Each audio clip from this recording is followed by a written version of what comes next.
Krishna, Hare Krishna, Krishna Krishna, Hare Hare, Hare Rama, Hare Rama, Rama Rama,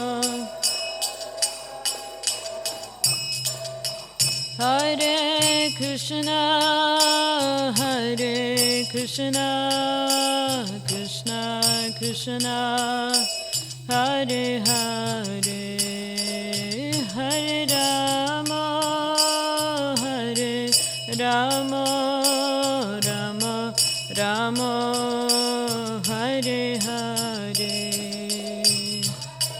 Krishna, Hare Krishna, Krishna Krishna, Hare Hare, Hare Rama, Hare Rama, Rama Rama, Hare Hare.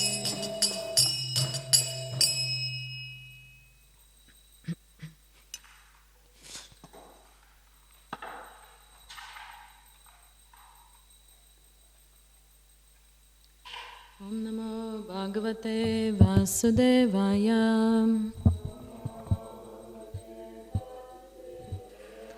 Om Namo Bhagavate Vasudevaya.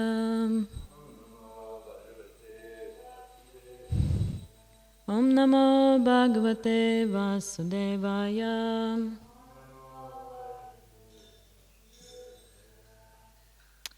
So we're reading from Srimad Bhagavatam, Canto 3, Chapter 18, Verse 11.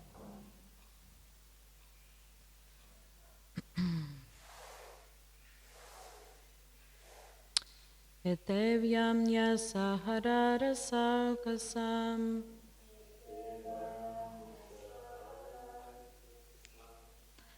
gato kriya gadaya dravitaste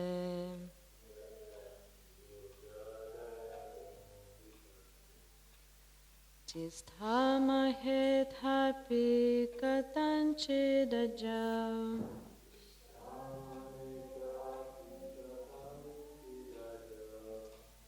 Steyam kvayamo balinot padaya vairam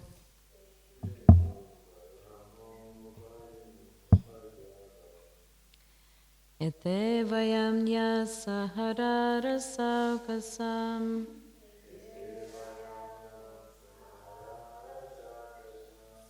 Gata hriyogadaya dravitaste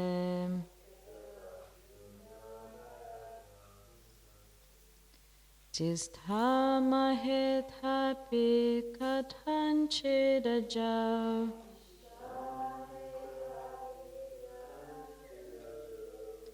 Shreyam kvayamo balinot padaya vairam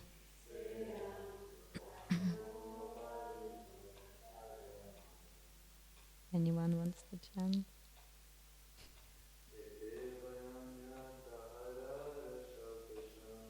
Etevayam yasaharara saukasam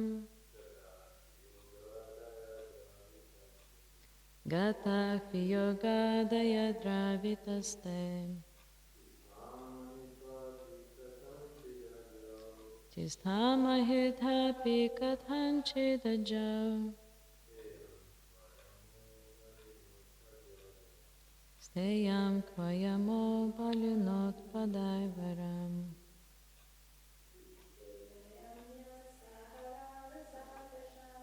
Ete vayam naya sahara saukasam Gata hriyogadaya dravitaste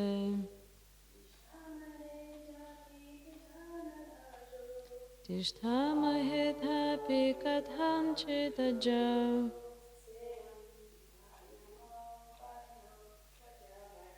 Steyam kvayamo balinot padaivaram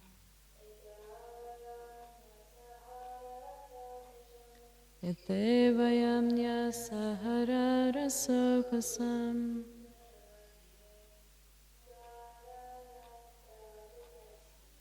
Gatah viyogadaya dravitaste.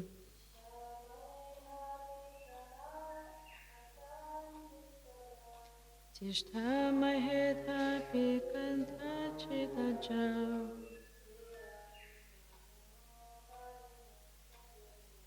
Steyam kvayamo balinot padaivaram.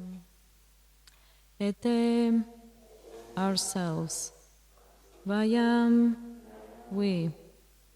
Nvasa, of the charge. Harach, thieves. Rasa okasam, of the inhabitants of Rasatala.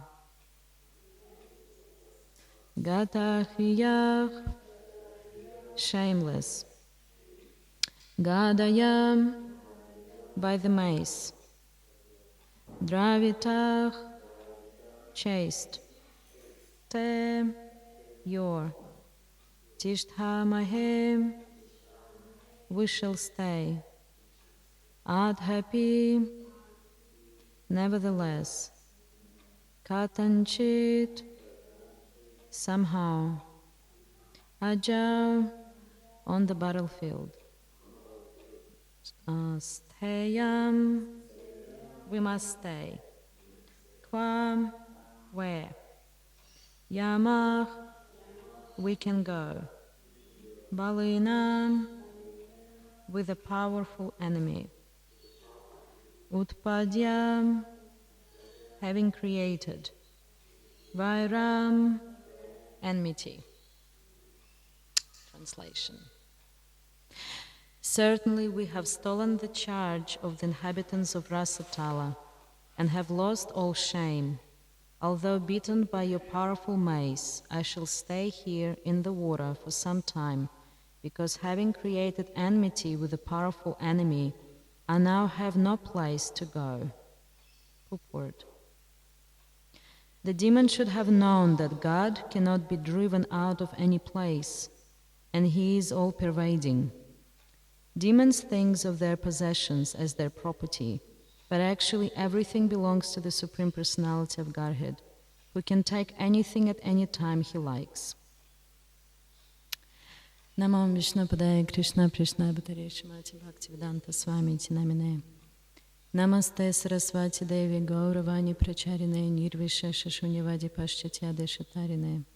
Jai Shri Krishna Chaitanya Prabhu Nityananda Shri Advaita Gadadhara Shivasati Gaura Bhakta Vrinda. Hare Krishna Krishna Krishna Hare Hare. Hare Rama Rama Rama Hare Hare. Vancha kalpatarubhyascha kripa sindhubhyaiva cha patitanam pavanebhyo vaishnavebhyo namo namaha. Thank you for everyone who came today. So it is a quite small purport, just few sentences, but the two main points that Srila Prabhupada makes in that purport is actually quite important and quite valuable, and is like a base of our philosophy. And he is saying that Krishna is all-pervading, and that everything belongs to him and he can take it any time he likes. And as we practice Krishna consciousness, we start to realize that philosophy is actually quite advanced, and sometimes it's impossible to understand Krishna in full. Not sometimes, it is impossible to understand Krishna in full. And we know that Ananta Shesha been singing glories of Krishna, and he's still going. He still haven't concluded them, because it is impossible to conclude. And so, we're trying to understand these, statements that Krishna is all-pervading, and we have little brains, limited, very limited. But nevertheless, we just have to put an effort. We know that the Kartik Mass is coming, and when Yashoda was trying to bind Krishna, she was always missing 2 fingers on her robe. It doesn't matter how much robe she would attach to it, it was always not enough, just not enough.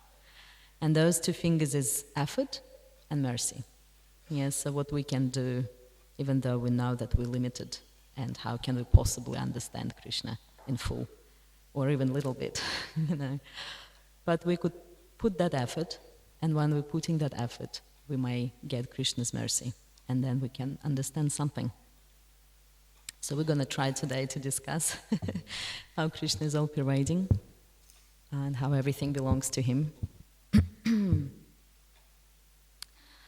So,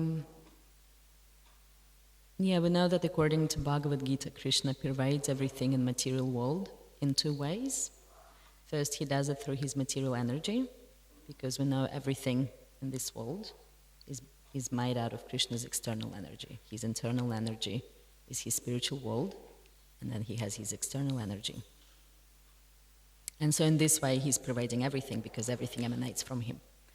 And also he enters every heart of every living entity as a Paramatma. He's present, personally present in everyone's heart. Every living entity, doesn't matter how small it could be. So in this way, we know that not a blade of grass moves without Krishna's will. And going back to the purport, Srila Prabhupada says that people with demonic nature, they tend to think and take credit for their powers. They think that they proprietors of it. They think that they source of their power. And it's interesting that in Srimad Bhagavatam there is a verse in 5th canto, 5th chapter, which actually explains that asuras, they're quite powerful creatures. The verse gives the hierarchy of different living entities and different forms of life, so I'm just going to read it because I think it's quite interesting. So it goes like this. Of the two energies manifest, spirit and dull matter, beings possessing living force, such as vegetables, grass, trees, and plants, are superior to dull matter, stone, earth, etc. Superior to non-moving plants and vegetables are worms and snakes, which can move. Superior to worms and snakes are animals that have developed intelligence. Superior to animals are human beings, and superior to human beings are ghosts, because they have no material bodies. Superior to ghosts are the Gandharvas, and superior to them are the Siddhas. Superior to Siddhas and Kinnaras, and superior to them are the Asuras. Superior to the Asuras are the demigods, and of the demigods, Indra, the king of heaven, is supreme. Superior to Indra are the direct sons of Lord Brahma, sons like King Daksha, and supreme among Brahma's sons is Lord Shiva. Since Lord Shiva is the son of Lord Brahma, Brahma is considered superior, but Brahma is also subordinate to me, the personality of Godhead. And because I am inclined to Brahmanas, the Brahmanas are best of all. So it's a quite interesting verse.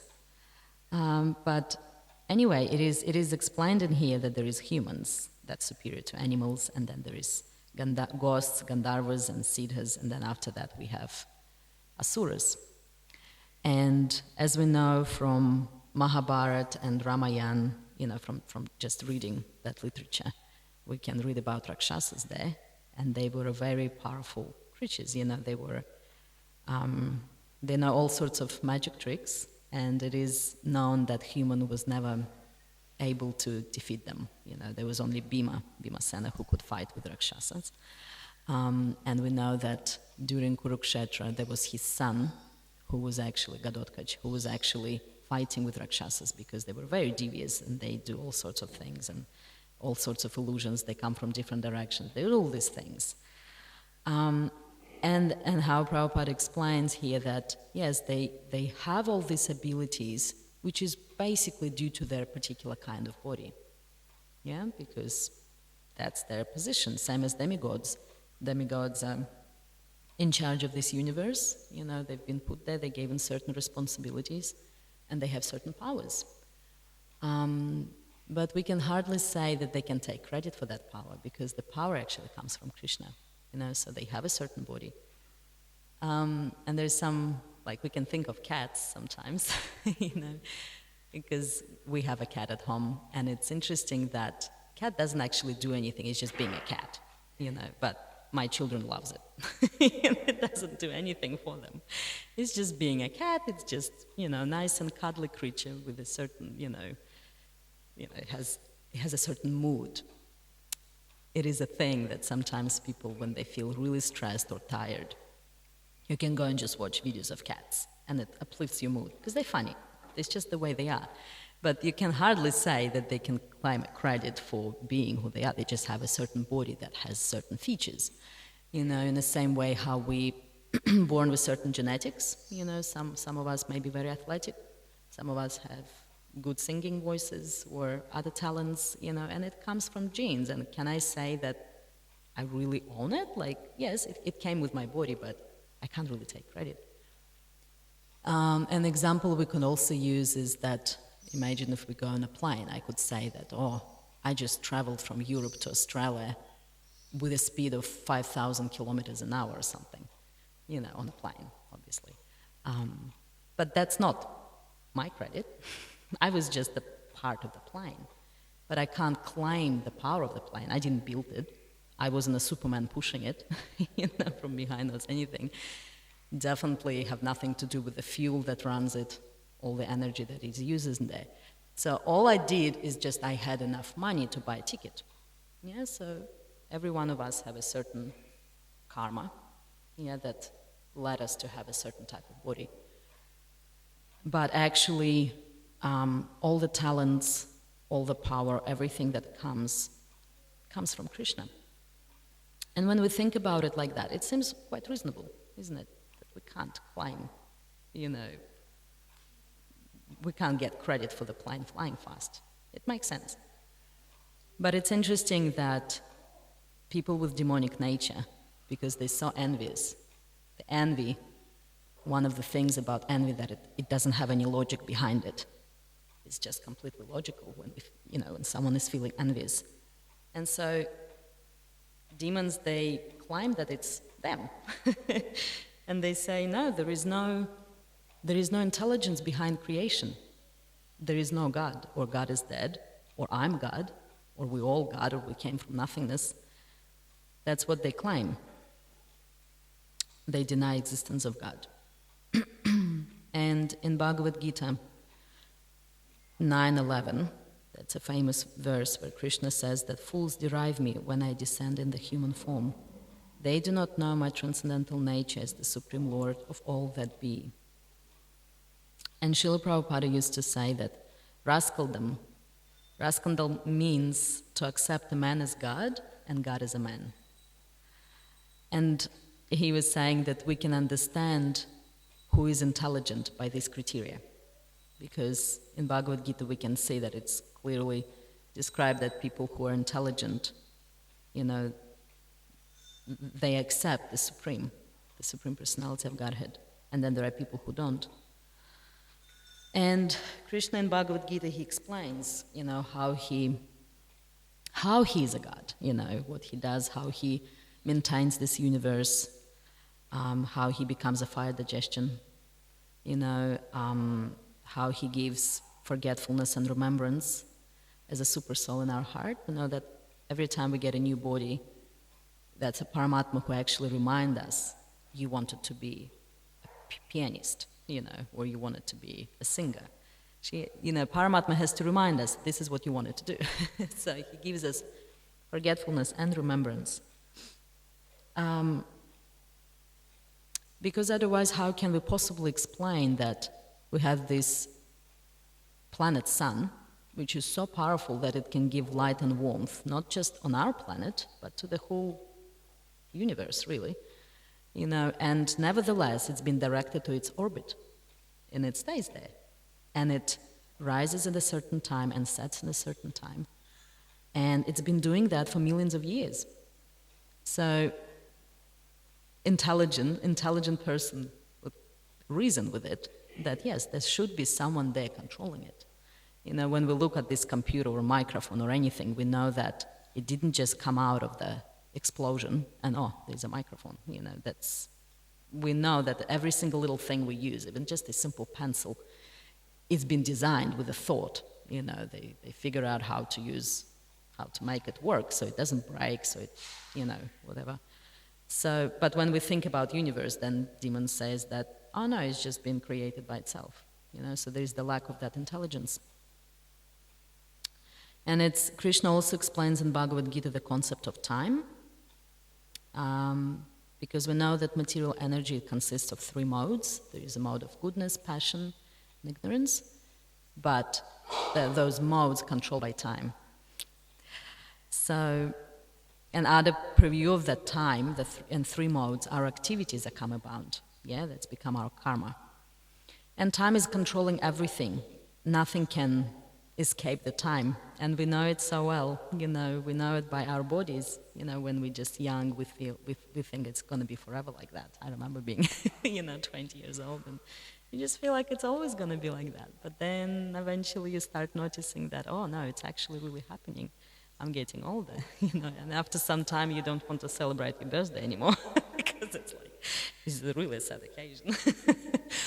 And we try really hard to maintain our body to still look, at least ladies usually do, to still look young and something, but deep down in our heart we know that you're just going to have to come to terms that we're dying. Yeah, you can't stop it, and eventually you become irrelevant to certain age groups.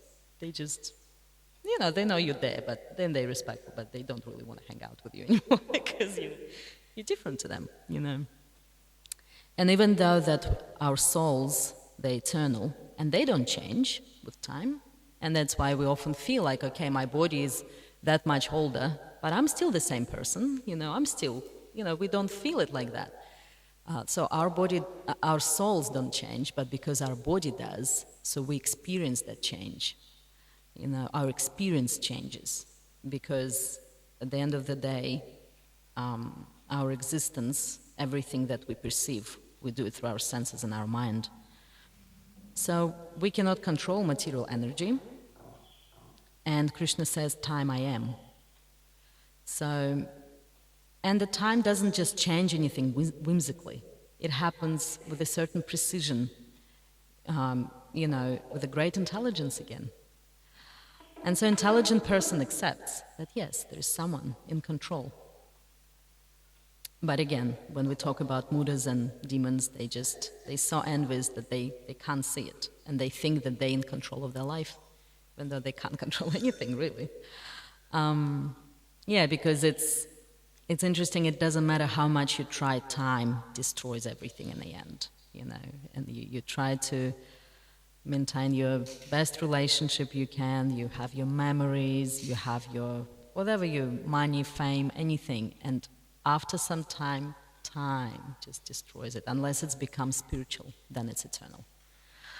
And another interesting also point here is when every single one of us has parents, and our parents have other parents, and we know that every animal at least has one parent. But nevertheless, materialists, they say that, oh no, we just came out of nothing. Well then, if we came out of nothing, then why people just don't keep reproducing out of nothing?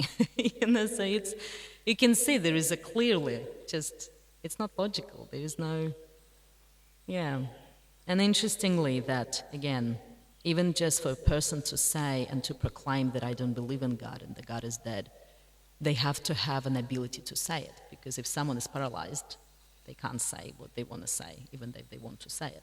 So Krishna gives them power to think and to reason and to talk and to make their argument. He gives them intelligence in such a way that they see their situation in the world, even though it's illogical, like we were discussing a little bit. But Krishna gives them ability to do it.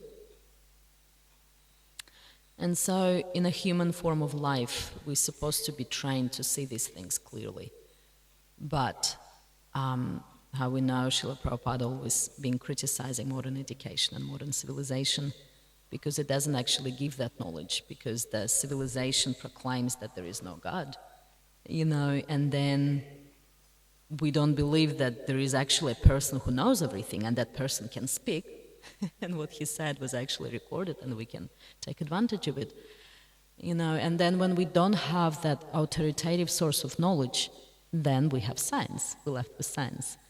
And when you start to learn any sort of science, the first thing they teach you is the critical thinking. Because they teach you how to, when you read your, scientific paper, you should be able to see where's the faults, what is done not perfectly, where is the ifs and buts, why is it, they train you for years just to be able to see these things, because ultimately we can't even see our nose, and we're talking about trying to figure out how the universe works. They have, because I've been studying psychology, so I've been trying to understand how people think and how they behave, but we don't know about modes of material nature. We take that thing completely out, and then we're trying to understand, but modes of nature actually influence everything, So how can we possibly understand if we don't even know how our body works? We don't know so much, and then we're trying to understand. So that's never going to be perfect. And that's why we have all these people who are getting Nobel Prizes for their discoveries, and then in 20 years, discovered that that was all wrong, and there's new discovery, and it just goes on like that. So it is explained that there is different kinds of, different classes of men in this world. We have demonic people who are atheistic, and then we have other people who might not be atheistic, but they still doubt that Krishna is personality of Godhead. Some people who accept Krishna straight away, and then there's others who doubt. Because, they're not necessarily atheists, but there are a few things that makes it not that easy. We have Maya is very strong, and we have material desires and certain karma, and Krishna is invisible. It would be, maybe we would think it would be easy if we could just understand and see Krishna. Then, okay, that would help, probably. But because of these things, it makes it sometimes difficult. And we know that even Lord Brahma was doubting when he saw Krishna. He was doubting, I'm not sure who are you here? What do you think? He wanted to test who Krishna was, so he stole his coward boys for a whole year just to see if Krishna was really God. And we're talking about Lord Brahma, who created the whole universe. He's very intelligent. And then you have other, examples that we have, such as Duryodhana, for example. He was present. Sometimes people say, I wish I just could see God. Show me God, But there, Duryodhana could see Krishna. And he used to just think that, okay, he is definitely some exalted personality. He is very powerful and clever. But he didn't know, he wouldn't accept that he was Supreme Personality of Godhead. And then there were other people who would accept Krishna as Paramatma. They could see that he was Supreme Personality of Godhead, but they couldn't understand him as Bhagavan, And then you have denizens of Vrindavan who don't even think about those things at all. For him, they're just their beloved son or love or a friend. So therefore Krishna speaks in Bhagavad Gita, and he explains how I am a God, so you can understand how he's all-pervading and how he's maintaining everything and everyone. And again, he says that he's the sun, he's the moon, he gives us remembrance and forgetfulness. He explains really well, but he says that if we try to cultivate that knowledge, it may take us quite a few lifetimes to just cultivate that knowledge, and then eventually we'll come to a realization, okay, maybe Krishna is God. So it's a really long path, just trying to cultivate knowledge to come to that realization. And plus it's a dangerous path, because when you get too much into Gyan, sometimes people become atheistic because they get frustrated. They keep reading new and new and new things, and after some time they just they get frustrated. So it is a long path. Or there is another option. We can just accept Krishna as the Supreme Personality of Godhead and just accept his instructions, because that's what our Acharya says, that Krishna. Lord Chaitanya accepts that he was Supreme Personality of Godhead, Jiva Goswami, all Goswamis of Vrindavan, and we just accept that and we just surrender to him. And it explained that when we surrender to Krishna, then he reveals everything through our heart, because we put that effort and then Krishna gives everything that we need. That doesn't mean that we shouldn't study Prabhupada books, of course. We have to study Prabhupada books to know how to perform that devotional service. But really, it is about the service. If you go to spiritual planet, to Krishna Loka, no one knows what Bhagavad Gita is there. Because yes, we have to study, we have to understand, but we also have to put a service, because service is something that gives us Krishna's mercy. And by doing that service, then everything becomes revealed to us in our heart, in time. And so I just wanted to also talk about how, being an ordinary people, we just mentioned Lord Brahma had been doubting. We often doubt Krishna too. Being devotees, I can't probably say for every one of you, but I can say for myself that occasionally during years of practice, sometimes you do have those moments when you just what am I even doing here? I just the crazy, believe in something which is not there.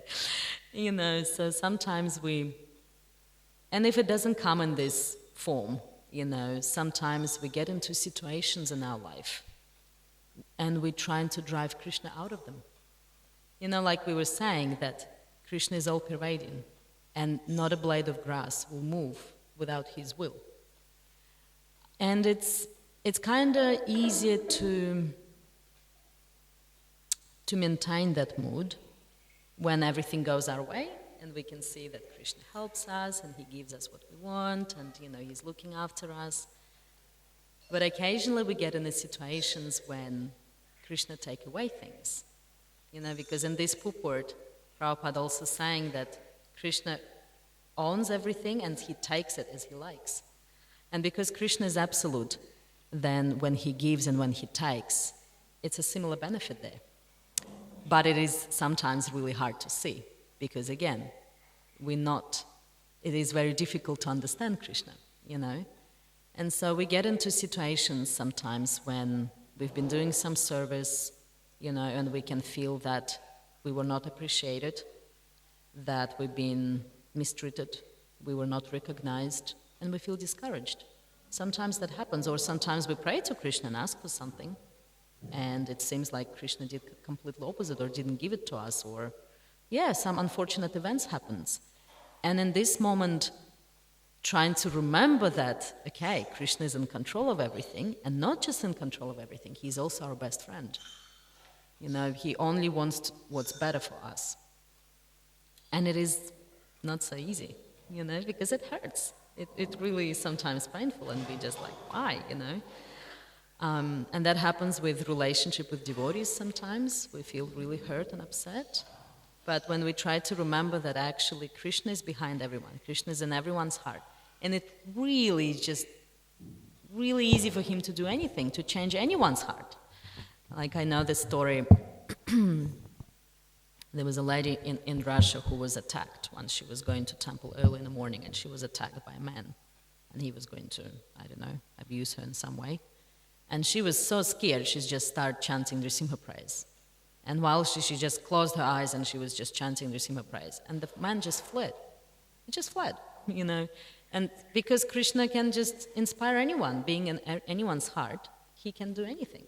And when we understand that, when we really understand the power of God, then we know that, if anything is happened, that means there is a Krishna's will in it.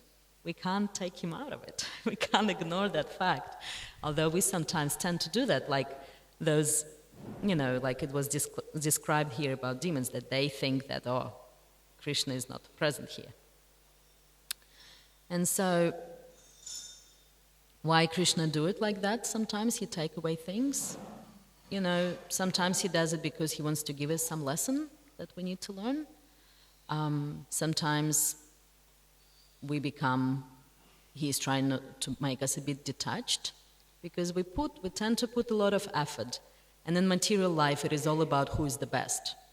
You got to be the best of the best to get anywhere. But in spiritual life, it's a completely different mood. It's not about being the best singer or being the best cook or being the best of anything. Of course, we try our best for Krishna, but Krishna is not looking at that. Krishna is looking at your devotion. So we sometimes put a lot of effort and we feel like, okay, I've been going to Mangalaritis, I've been chanting all my rounds, I've been doing this and that, I'm entitled now. I'm entitled to bhakti.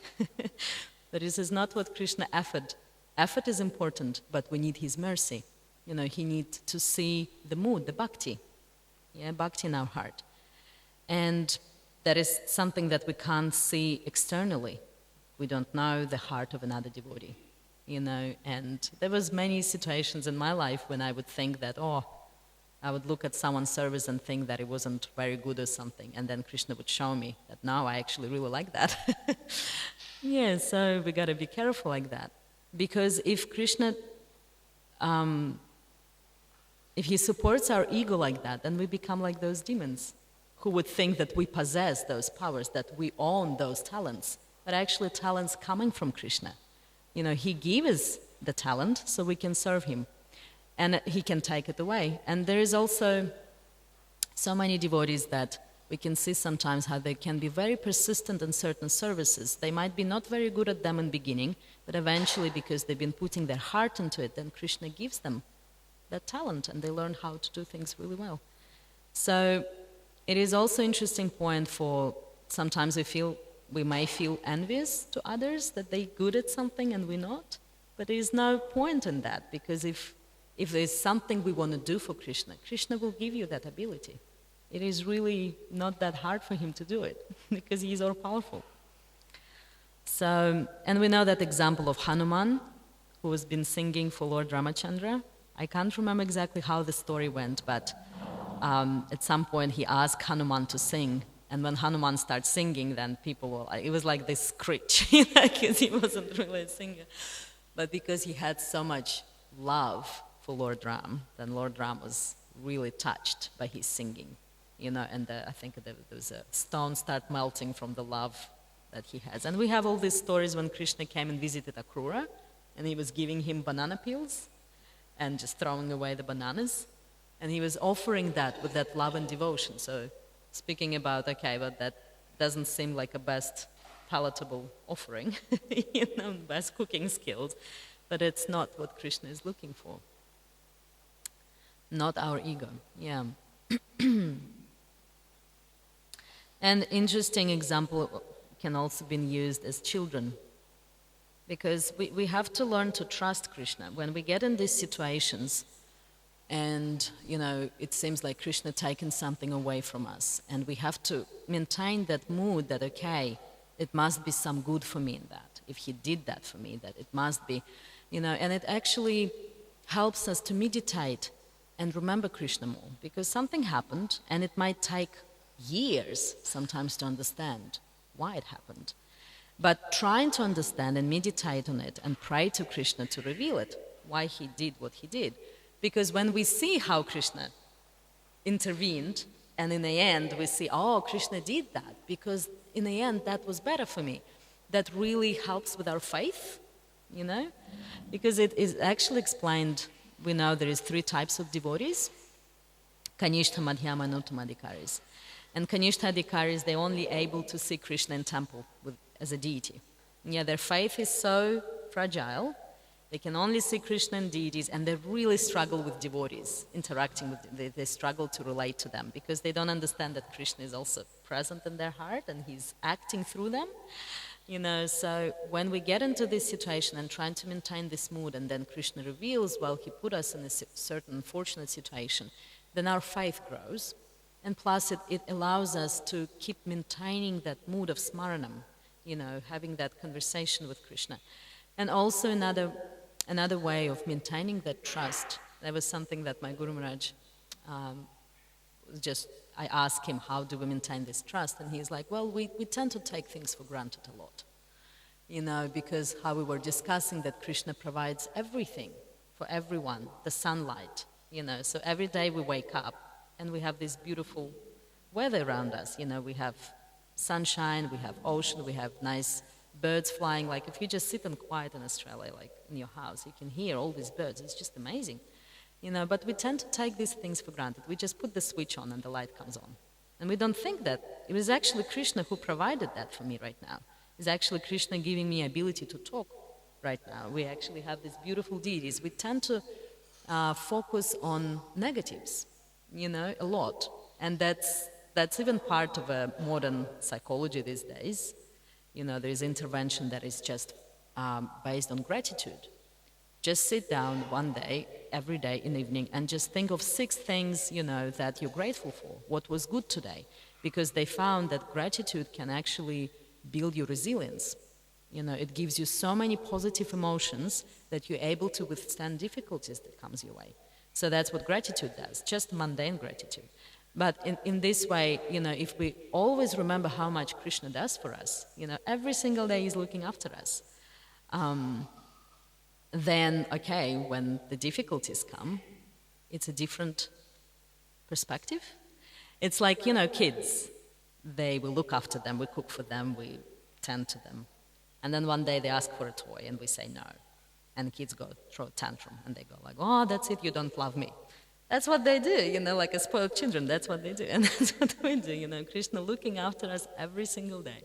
And then one time he didn't give us something we wanted or something didn't go our way and we think, okay, Krishna doesn't love me or, we get doubts in our heart,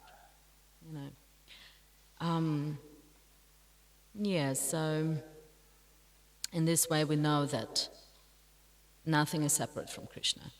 And Krishna can fix any difficult, contradictory situations so perfectly. And we have all these stories from Mahabharata and from Srimad Bhagavatam when devotees will come to Krishna in difficult situations when they don't know how to fix them. And Krishna would always, find a way.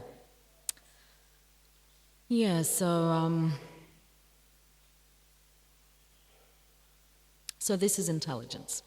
When Srila Prabhupada was getting really ill by the end of his pastimes here, and there's a story how Giriraj Maharaj, he came to him at night because Srila Prabhupada was meant to leave for Vrindavan to get ready to leave his body. And he just came to, see him last time. and he asked him, he's like, so Srila Prabhupada, if we, chant our rounds and if we follow 4 regulative principles, and if we go to Mangalarati, will we go back to Krishna? And Prabhupada said, yes. And as he was leaving the room, and then Prabhupada said, but you have to use your intelligence. So it is very important. And so this is also part of it, being intelligent, understanding that there is a supreme controller behind everything. We can't drive out Krishna at any point. Sometimes it seems almost easier to do that, just blame someone else. But we know that we can't, Krishna is present there, we can't drive him out of it. So, so that's all I wanted to say. If there is any comments or questions, otherwise we'll finish then. Thank you.